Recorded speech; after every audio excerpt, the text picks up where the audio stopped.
We are Stephen and Jill.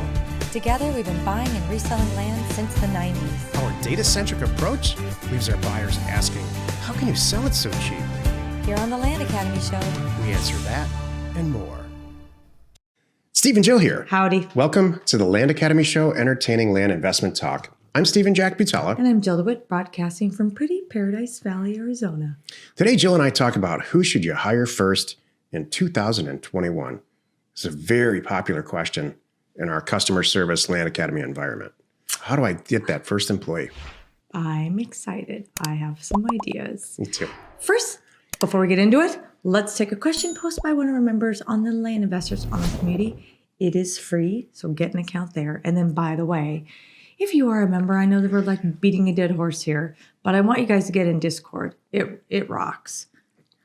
John asks, can anyone elaborate and help me understand the paragraph from V26 May investors newsletter?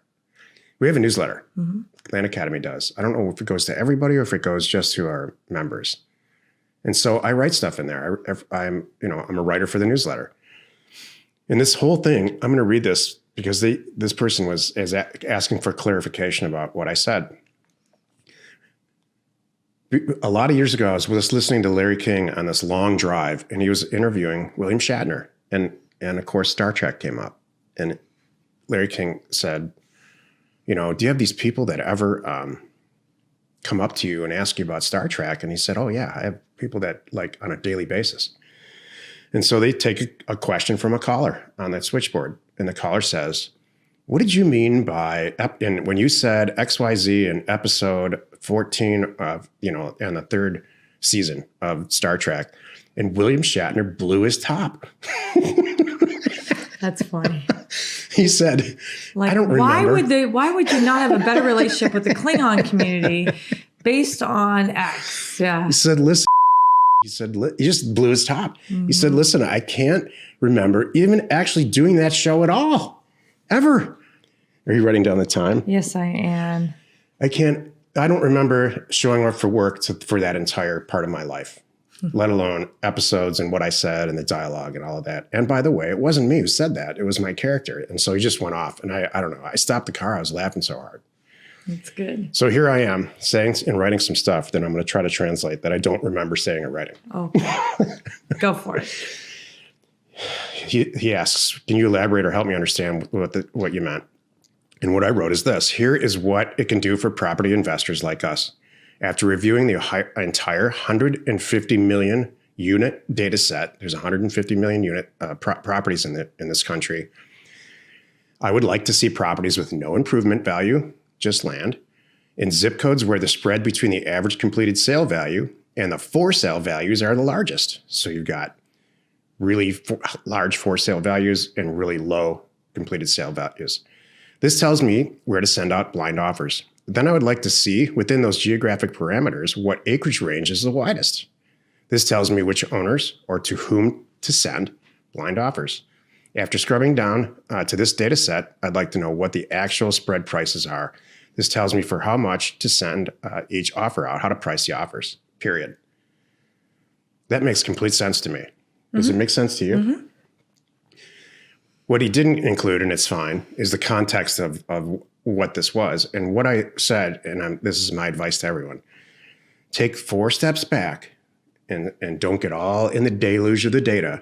Take a look, open Google Earth, and look at that globe and that map of the United States. I addressed this in our first education program. There's a 150 million unit data set of properties in this country. Your very simple job is to look at and learn how to look at data, learn how and where to get the data to figure out what the best place to buy land is. And that's what I'm describing here. Mm-hmm. So please go back and read the newsletter. I don't think that this is complicated, but that's why we have Land Academy. I guess that's why we're sitting here. Uh-huh. But it really does require a philosophical look first and a conceptual look before you actually dive into the data. Dream up the data set that you want. Can I translate? What I'm saying. Yeah. Okay. So let me translate. Sure. So what he's saying is you need to look at So we want to see with no improvement value. So we want to make sure that we're looking at land, right? And the spread. I think we kind of understood that. For sale. Okay, I'm repeating you. It's just never mind. I'm like, I can't say it any better than you already said it and you wrote it. It's, you know what? If it's not clicking, you know what? Here's what I think is going on. This happened the other day. Where was I? I don't know. I think we were out to dinner, and it was dinner or brunch. One of those two. It was at the same establishment. And I was overhearing someone's conversation, and they were talking obviously with other people in their industry. And it sounded to me like a bunch of gibberish. Seriously, I'd take a step back and go, huh? And then I could finally connect and go, oh, that's what they do. Oh, that's what they're talking about. I had to really, and a lot of the terminology and things I didn't know. It's just not clicking with you. No, it's not what I do. And you don't care. No, that too. So it'd be like if if you want to sit and talk about taking your car apart right now, I'm really not going to pay attention and I'm really not going to care. I will know what words like carburetor are, but I don't really care about all the pistons and everything that you're going to discuss and the timing on the belts and, whatever. So anyway, I'm sure that this could be a version of that. The timing on the belts.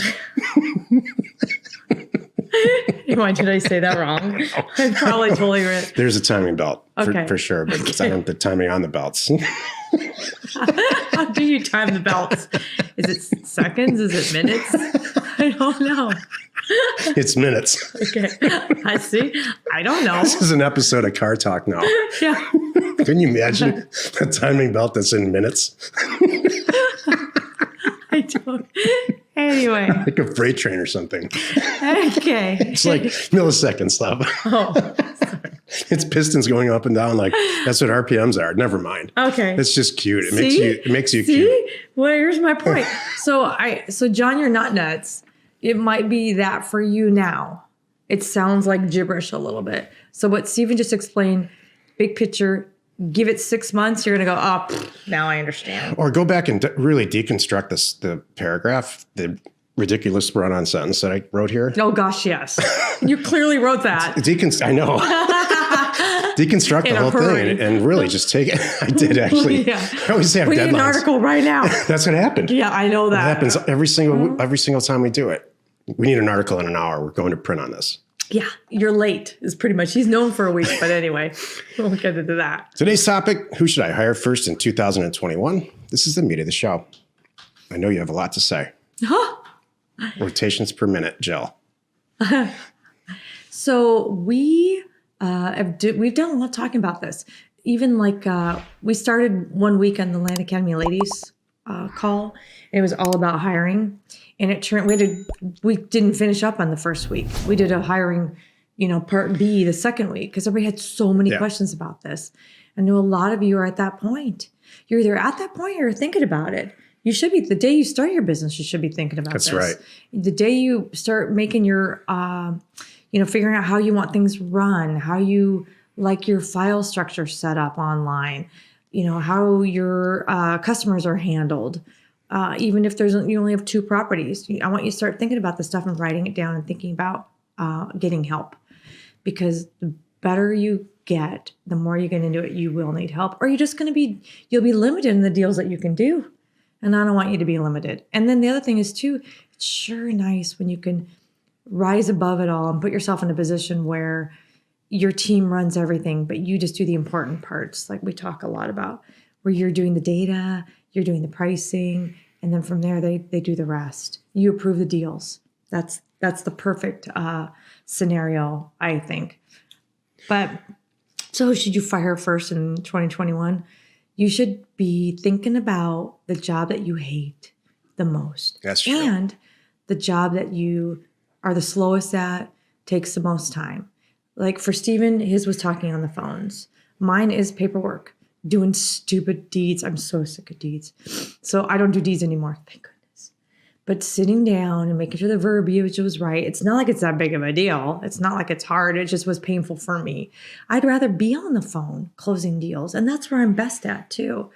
So you need to think about what you're best at, what you hate, and think that's the first person that you hire is to fill that gap for you. So now you love what you do again, and you can do more deals. There comes a point in everybody's land career, and you're either before you've gotten to this line or after you've gotten to this line when you're listening or watching this, where you say to yourself, you look at yourself in the mirror and you say, this job that I have, this W-2 job that I have is standing in the way of making me money. It's costing me money now. It's not making me money. I go to work for 8 hours, 10 hours a day, and then I start working on my land business. I make $80,000 a year in my land business, and I make $40,000 a year in my W-2 job. I probably could be making $200,000 if I worked on this full time. Right. And then you cross over that line and you do make that $200,000. And I've talked to hundreds and hundreds of people in our group that all agree on this, especially at the live event. And they say, wow, I should have done that 2 years earlier. Yep. That's when you know you've made the right decision. And so that feeling or that conversation that you had and then the outcome is the exact same thing that should happen with that first employee. You need to look at your day, your typical day, and say to yourself, if I didn't have to do this, this, this, and this, and this, I could make 3 times as much money. Right. I really need to hire somebody. And so that's the parameters or the criteria that you start to interview for to get that first employee. So they take you out of the stuff that's stopping you from doubling how much money you make. Mm-hmm. And then that's the same thing with the second person and the third person and the fourth person. You need to have that conversation with yourself. Mm-hmm. We had a call the other day, it was last week, with the Land Academy ladies, and it was a presentation by someone who's just starting their land business. And this person is, I'm not going to call them out right now. But anyway, they were sharing how they structure their business between, it was them, their brother, and their best friend. And how the things that worked well and things that didn't work well.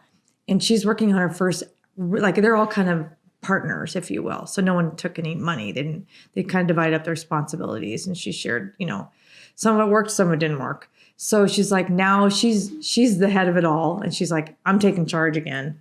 And I gave these 2 jobs. They're going to still be involved, but we're going to take this a different direction. And she's working on hiring her first employee. And her pain point is just staying on track and organized and a few phone calls. She's like, I only need 10 hours a week. Someone to put everything in Airtable, someone to make sure everything's noted, someone to make a calls now and then to the title companies that they're all moving forward. Just little things like that.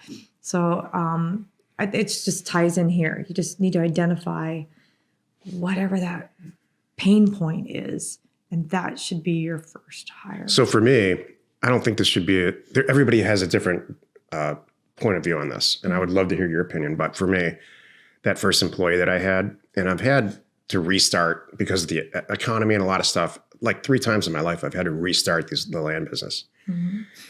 And every single time with that first employee, they sat, and this most recent time, it was Jill, and not as an employee, we were doing that as partners. We needed to sit in an office together. Yeah. And that can be painful. It's true.